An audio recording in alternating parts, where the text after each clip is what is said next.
Hi, I'm Christina. Hi, I'm Tiana. And we're gonna sin CinemaSins.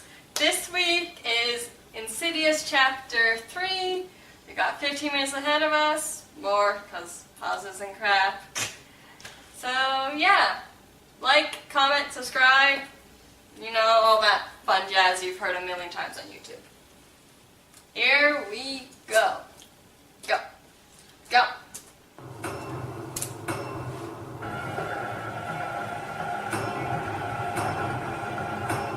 Prequel time. 8 seconds of logos. But really chapter 1, right? Because it's prequel. Or, wait, it's chapter 2 because it happens after Insidious chapter 2, which was actually... so blurry. Well, okay. That's a pretty nice house for someone whose only marketable skill is talking to dead people. But if you're looking for a reading, unfortunately, I don't do those anymore. The classic, I don't do that anymore cliche. Why don't you come in for Oh, it a cooks minute? itself. It might have just been Elise taking doesn't time do to this load. anymore, but what does she expect will happen if she invites this girl in? They're just going to chit-chat and then she's going to leave? She is obviously determined to communicate with a dead person, so this doesn't seem like a smart move for someone who doesn't do that anymore. You're a very smart girl, Quinn. Thanks for that. You know, you already read a lot. You have a lot of books in that bag of yours. For a second there, you thought Elise was being psychic, but she's really just pulling a Sherlock Holmes spoon. I wanted to be with her just as much as everyone else did. I think this girl just discovered the cure for cancer. Be a super huge asshole so your cancer won't like you. We both love music. And vinyl records. And Is Vinyl Records a band? Elise needed to turn off that light because spirits are frightened dimly lit lamps. Lily, are you out there? If she can just call out to dead people from anywhere, is the reading room downstairs just for show? No. The reading room is just... I'm sure that she has, like, things inside to, like, concentrate her energy. And then she probably also has, like, protection charms, and then the reading room probably has, like, certain items that she might need during a reading, like tarot cards or, I don't know. Mediums don't usually use Ouija boards, but you never know. Hey, last movie he had dice, but we did compare to a cubular Ouija board. Exactly, so, yeah. Good. I admire how polite Elise is to the creepy demon at first. Sorry, there's a reason I had to stop doing this. It's because she is clearly no good at it. Every time she reaches out, she finds some sickly demon or some old lady. There's other people that do this. You have to find one of them. Elise must have terrible Yelp reviews. This girl clearly should have chosen a medium with a higher rating. If you call out to one of the dead, all of them can hear you. The same is true for the living. Let's say I'm at a football game and I call out Josh. At least 17 guys are going to turn around. Quinn calls out to the dead member of her family before any of the living ones that are actually in the house with her. Hey there. Doesn't she share a wall with the neighbor boy? Why would she assume any slight noise is her dead mother and not a long list of more rational things to think? It's no food. Didn't you go to the grocery? Clearly no one lifted a finger to help her poor dead mom around the house. Was she still doing dishes when she had cancer? Don't want to say she's better off, but I bet the ghost realm doesn't smell like mildew. None of what you just said to me makes any sense. Don't be out-of-touch dad doesn't know anything because he's out-of-touch cliche. Would you just go get your brother ready for school, please? Is she looking to contact her mom so she can take over all the household duties again? Why are we experiencing this extreme close-up around her room? The movie is forcing me to violate this girl's privacy, as well as critique her music taste. Why is it quiet? Quiet's not good. Ironic words he will come to regret? Check. See this face? This is my whoop-ass face. And it looks just like your normal face. Dad just busts through the door of his teenage daughter's room without knocking. Good timing, Hector. Now you get to see Quinn. It's the embarrassing little brother trope, complete with blonde hair and smug little face. Creepy senile woman who says crazy things, but will reveal something about the demon later in the movie cliche. Holy f***, we are only 14 minutes in and they've managed 4 cliches so far. They didn't want to hire an actor for this part, so they just got one of those cardboard cutouts and put his hand on a pendulum, which in retrospect may have taken more effort than just hiring someone to stand there and wave for 2 seconds.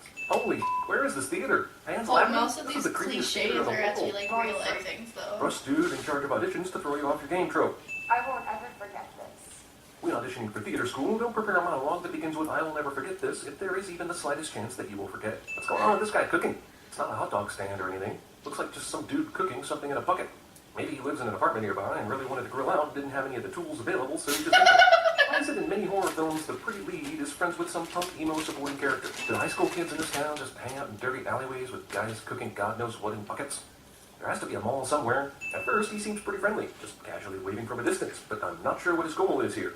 Is he trying to befriend her before he possesses her? Seems like it would be easier to just skip this part. Suddenly, a magical car apparates out of nowhere, making a stock screeching sound of...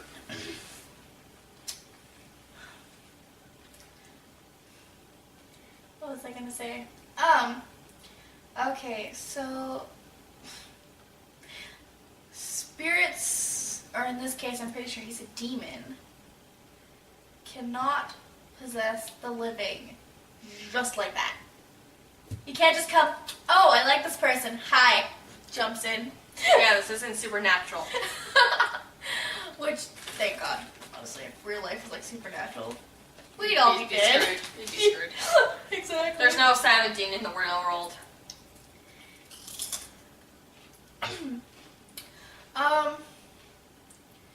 See how he's so far away, like, in the movie, right? Mm-hmm.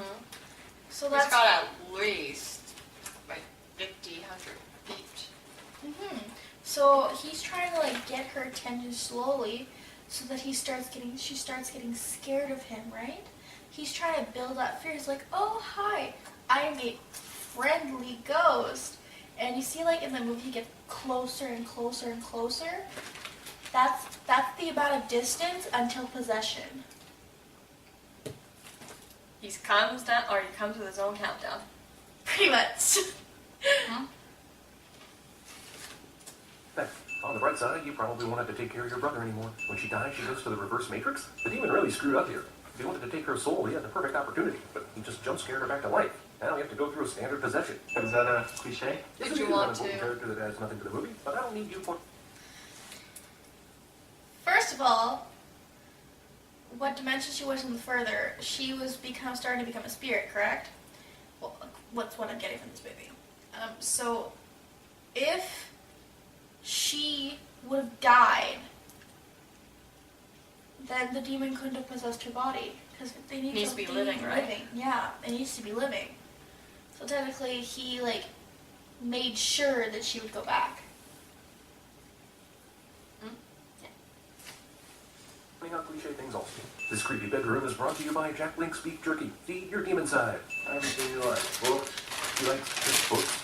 That's pretty general, Dad. What else is in that basket? Oxygen? Well, she's in luck, because I'm pretty sure Jack Link's Beef Jerky isn't actually meat. I know this is supposed to be scary, but it's actually just hitting too close to home. That's exactly how I walk around in the middle of the night. Maybe the man who can't breathe is just looking for his cell phone charger. This woman has a sad life. She takes 2 bites of a bologna sandwich in her dimly lit house that hasn't been updated since the early 1900s, then goes to be with her husband's sweater vest. I cannot believe there's a stamped leather journal with this exact image that she uses to write down her visions. Did she happen to find this at a very specific shop one day and throw away her steno pad? You know what book is on? We are from a small city, not a town, a small city, and we have a shop where you can buy something like that. And it's authentic, too. Right? Yeah. Yeah. So I'm sending that.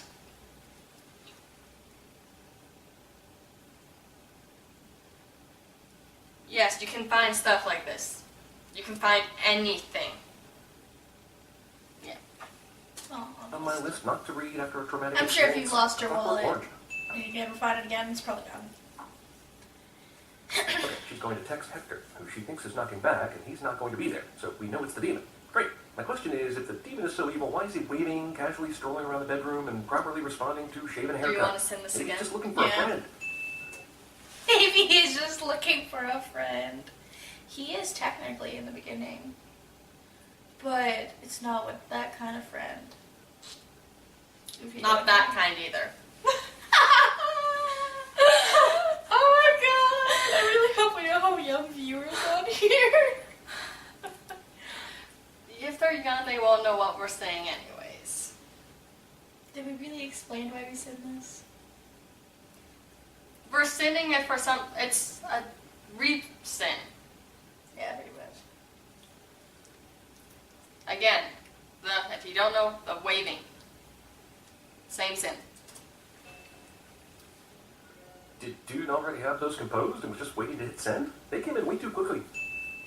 That's the dang it, if I was home, I could have got the hand job emoji. I'm sending this reluctantly, but it has to be done. See, He's okay, doing the opposite of what a normal CinemaSins person can would do, say and that, he we just can freaked say out what we like that. said. Can he just reach through the ceiling? Is that what is happening here? If so, he has really stretchy arms. Every ghost movie makes me question the ghost rules.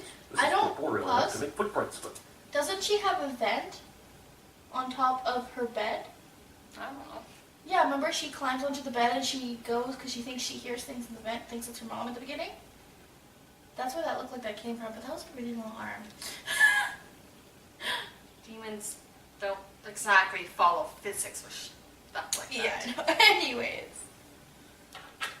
Are you going to want to send the footprints at all? Or Every ghost memory goes through us. This is corporeal enough, but I can't read that with.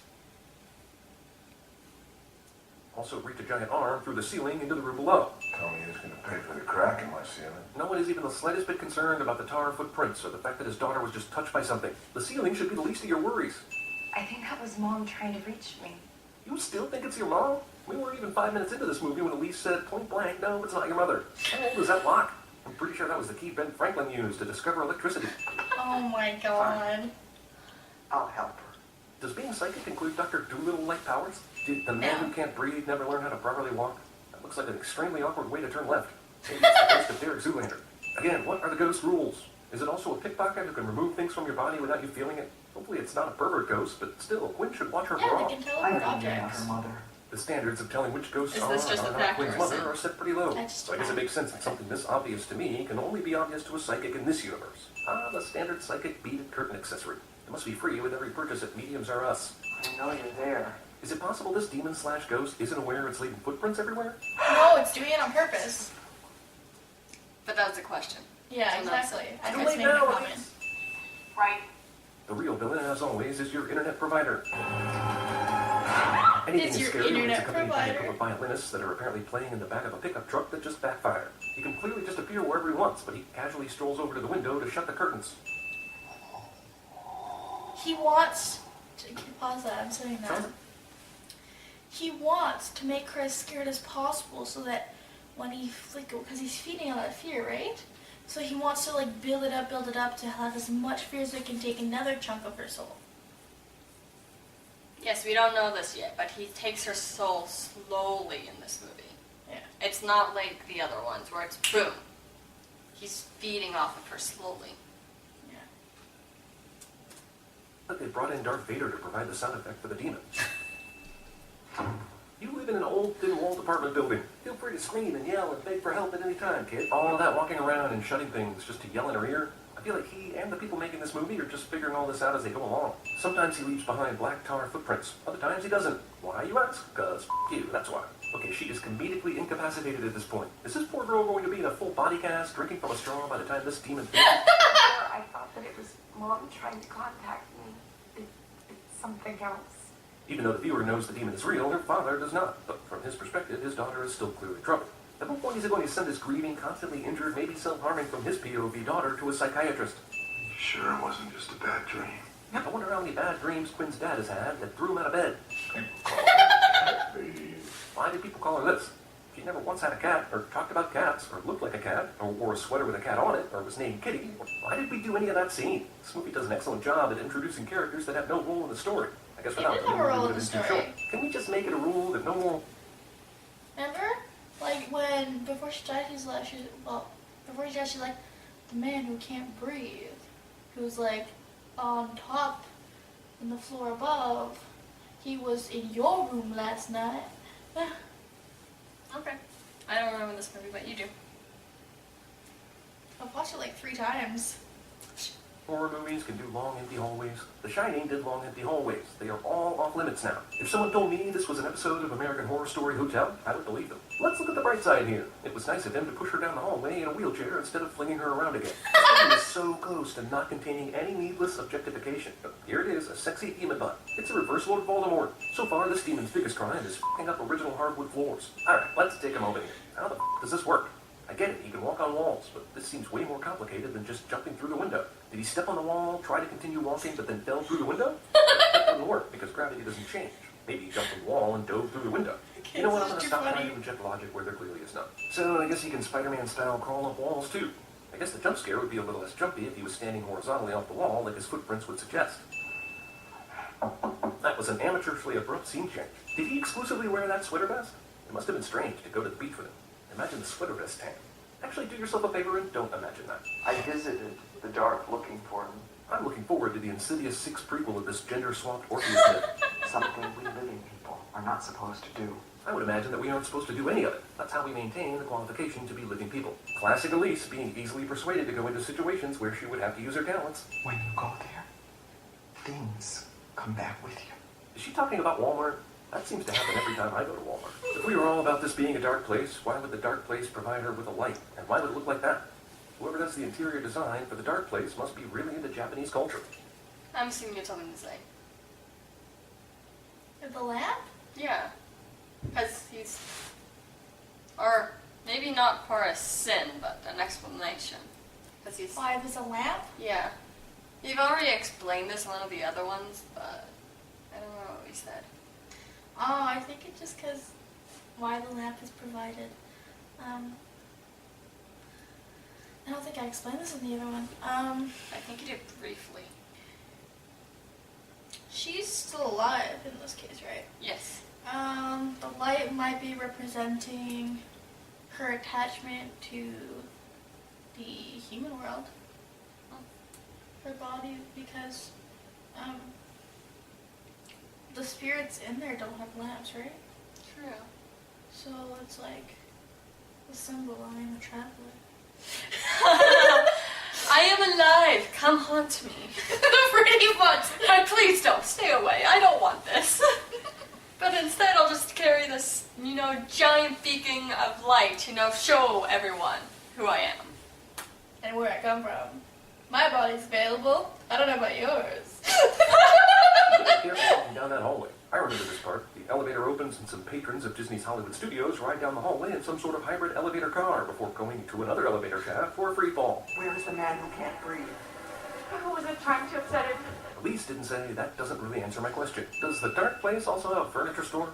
Does the decor change with the eras in which the mediums live? Is it all under my bed? How I lose my hand. No, I'm just talking to myself. Again, we explained this last week in Insidious 2. When you're in the further, you create the scenery, right? Yeah. So what I said last week is that the mind creates the scenery, but it's also what you're supposed to see. So when you're a medium, Well, yeah, honestly, you pretty much you'll create the house, and then once you've created the house will create the interior. yeah.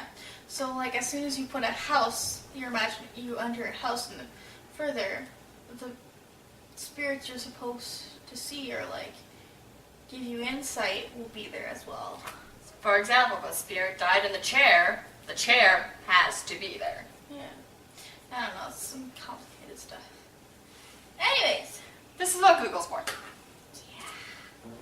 Insidious the musical. I guess I'm supposed to be scared of this old lady from the first Insidious movie. But since I know how Elise dies and it's not during this moment, who cares? I can't believe they got Jared Leto to play this old woman. I cannot. How many times can she not help? The repetition here is staggering. We are almost 2/3 into this movie, and we haven't spent any time with the little brother until now. He was a lazy little then he was gone, and now he's all cleaned up and assertive. I think even the non-religious people would give a priest a call before hiring these guys.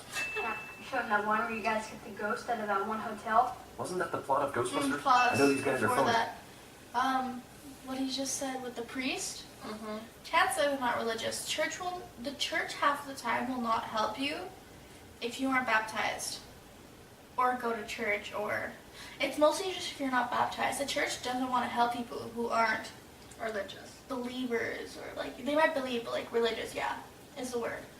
So, and And also, doesn't the church have to have evidence and approval before they can do anything? yeah, from the Vatican. Well, technically, If it's you're not, Catholic. Technically, yeah, if you're Catholic, technically it's not always from the Vatican, but depending on the amount of paranormal, you have to get permission from the Vatican. And regardless, they need the evidence, which they don't have. Exactly. Aside from Cass, but you can't prove that. I mean, the closest thing they have to get evidence is these guys at this point. Exactly. So they need to hire these guys first anyways. Yeah. Or someone else. There's someone to film, but Yes. the kid likes this show, so. If they were real ghost hunters, they would be able to tell that the icing on this cupcake has some supernatural power because it keeps disappearing. To die by her hand. Demons are not into spoiler alerts. My gift is all I have. It's all I am. Okay, you're more than one thing. Mike Tice told me so. I feel like Elise could have avoided a lot of heartache if she'd said to Quinn at the beginning of the movie, I don't do that anymore, but my friend Carl does. Here's his number. It's not enough that the characters are nerdy on their own. They also have to wear nerd gear to doubly ensure the viewer knows that the nerds, one of whom even calls himself Specs, are nerds. inexplicably loud heartbeat noise to build suspense cliche. It's just not fun anymore. Why would the demon worry about placing the hidden, not hidden camera just so in the closet, creating this drawn-out moment of suspense? Did he want to give himself enough time to slowly walk around the room again? So why would the demon who has now possessed her break the casts off? What does this accomplish? It is now harder for her to walk around. If anything, it makes him easier to capture and tie up. Very useless. Anything about the casts?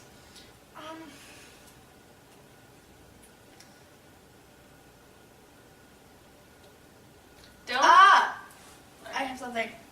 Okay, so as soon as she's done, the demon, I think in this case demon, possesses the body, it is unable to feel the pain that that person is feeling. And with the cast, it's hard to walk, right? True. So if you break up the cast, he can put the bones back into place. I mean, it'd be painful, but because it can't feel pain, it's not painful for the demon. Okay. So we're good? Yep. Father. Are we sure this is the demon talking? And now Specs, who is suddenly no longer in shock or affected by being hit across the face by a wrench, snaps into action to help Sean wrestle his daughter to the bed, while Tucker, who was kicked in the leg, is still lying on the ground in agony. And where did his brother come from? Was he in his room? How did he not hear any of the commotion until this moment? Gosh, he is late for everything. And Elise creeps in during all the moving around. I would kick her out too, because it seems like something terrible happens every time she shows up. She's a spirit who used to live in this building a long time ago. What's the over-under on her making all this up? It's not Okay, like she's yeah, had so any it's time evil between spirit and not a demon. Oh, I thought you were going to say something. No, I think they mention it's a demon later. It's probably a demon that possessed itself onto a human and took over that and then became in that shape. Anyways. No sense? We're good? Yeah. Okay. And problems and not wanting to do this anymore to read up on the deaths inside of this particular building. After the accident, it got half her soul. How do you grab half a f***ing soul? Typing would be faster, yes? Yes. Could you just maybe write it down and try not to talk? I did try to inject some humor right here, because I find most of this distracting. Typing would be distracting though. Especially if you start going fast. I've been typing on my laptop and be going fast and driving her crazy. Yes. I literally mocked her the other day. It was really funny. Typing is annoying and distracting, and this is something that requires a lot of concentration. I was literally just reading, and she distracted me with her typing. Anyways. Fast typing! Also, what is recording any of it going to do except help these guys with their web series? Take it from me, anyone with a web series is not worthy of being helped. Made you kill yourself. What happened between the Chinese restaurant and now that made her know everything? You're free now. Free? Isn't she still in the further? Or are we talking about free from the rainy nook downstairs? Nothing really seems like it's going well for this dead girl. Yeah, if she's still in the further, what she means, but you're free now, is that she's detaching her from this demon. So she can move into the beyond. The beyond. Whatever your religious views are of what happens after you die. Yeah. Heaven or whatever. Reincarnation, heaven, hell, nothing. I'm pretty sure that's all the different kinds of views on religion. And die. Not today, it isn't. Always make sure to study the philosophy of Sirio Forel before attempting any exorcisms. Come on, bitch. If that's really all it took, then why didn't she just call her a bitch in the first movie? She could have avoided the whole also being dead thing. Miss you so. Man, she gets real off track real quick. How long before she tells him she can't do this anymore? But I know that my Jack would never ask me to do this. I also know that your Jack would never be caught dead without his awesome sweater vest. And I'm very strong. So here's a shove. Take that. Demon moves a bunch of furniture and around, but apparently can't block the exit. I don't want to rain on Elise's parade or anything, but he seems to be more powerful at shoving than she does. It's got her. Elise didn't stay behind to Did you make want sure to she say got the anything job about the done. shoving? And now she's not in the further, she's back in the here, I guess. And Quinn is still gone. If Carl were here, none of this would have happened. Lily waits to show up until the very last second because of this letter when it seems like she could have just shown up at any time, making her whole family go through all this mental and physical anguish. Probably need that mask to breathe when you're... She, wasn't, recently killed. She was pretty recently killed, right? Yeah. Okay, so for what I know, when it comes to spirits, to manifest or to even grow that strong to hell, it takes years if you haven't moved on. And that's if you didn't become an evil spirit.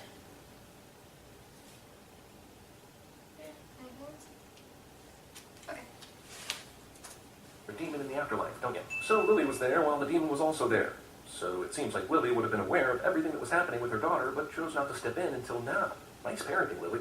She's never coming back again. No, Quinn, that's how death works. Also, bummer her brother missed out on the messages of love from beyond the grave. Good job, boys. Good job at doing nothing, because they did absolutely nothing. You boys fight too much. Did they really need to throw in this manufactured, disingenuous banter? There has to be a better way for them to set up a sequel. I mean, a third sequel. I'm pretty sure that dog has been in the bed for weeks. I'm jealous. I love you too, Jack. But Jack didn't lay out the sweater. It was the final jump scare. Also, what the hell does this even mean? She apparently totally forgets about this by the time the first Insidious rolls around. We know this demon doesn't do anything to her after this, so what a bunch of bullshit.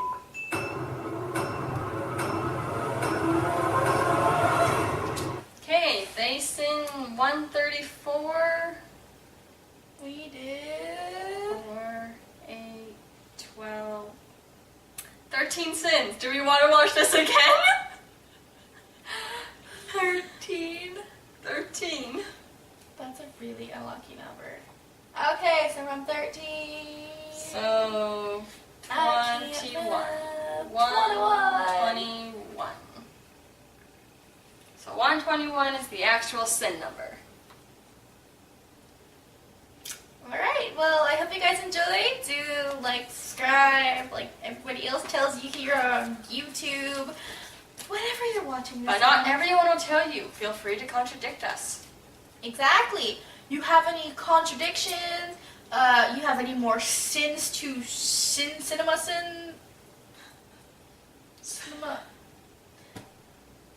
I don't speak Sin English. them, sin us. Comment, opinions, suggestions of movies. Yay! All right. Well, hope you guys enjoyed this video. Bye.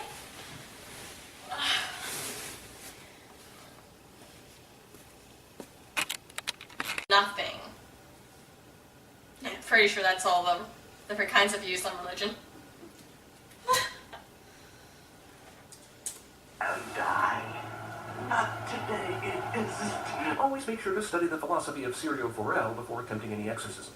Come on, bitch. If that's really all it took, then why didn't she just call her a bitch in the first movie? She could have avoided the whole also being dead thing. Oh, I missed you so. Man, she gets real off track real quick. How long before she tells him she can't do this anymore? But I know that my Jack would never ask me to do this. I also know that your Jack would never be caught dead without his awesome sweater vest. And I'm very strong. So here's a shove. Take that. Demon moves a bunch of furniture and shit around, but apparently can't block the exit. I don't want to rain on Elise's parade or anything, but he seems to be more powerful at shoving than she does. It's got her. Elise didn't stay behind Which to make one's sure the she got the people job done. shoving? And now she's not in the further, she's back in the here, I guess. And Quinn is still gone. If Carl were here, none of this would have happened. Lily waits to show up until the very last second because of this letter, when it seems like she could have just shown up at any time, making her whole family go through all this mental and physical anguish. Probably need that mask to breathe when you're... She wasn't recently killed. She was pretty recently killed, right?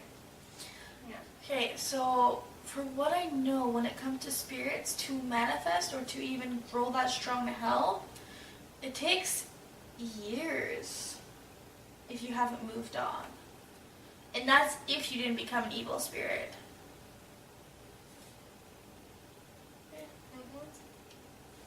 Okay. The demon in the afterlife, don't you? So Lily was there while the demon was also there. So it seems like Lily would have been aware of everything that was happening with her daughter, but chose not to step in until now. Nice parenting, Lily. She's never coming back again.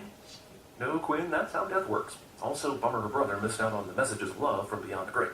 Good job, boys. Good job at doing nothing, because they did absolutely nothing. You boys fight too much. Did they really need to throw in this manufactured, disingenuous banter? There has to be a better way for them to set up a sequel. I mean, a third sequel. I'm pretty sure that dog has been in the bed for weeks. I'm jealous. I love you too, Jack. But Jack didn't lay out the sweater. It was the final jump scare. Also, what the hell does this even mean? She apparently totally forgets about this by the time the first Insidious rolls around. We know this demon doesn't do anything to her after this, so what a bunch of bullshit.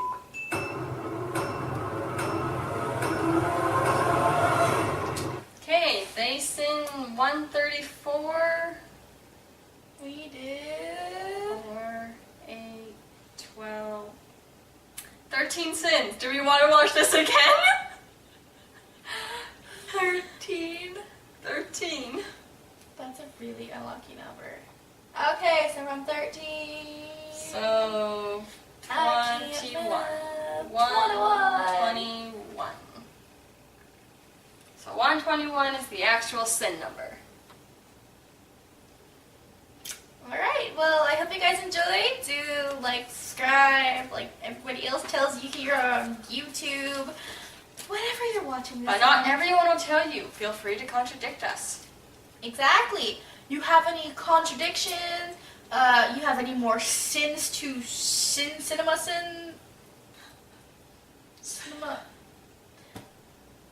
I don't speak Sin English. them, sin us. Comment, opinions, suggestions of movies.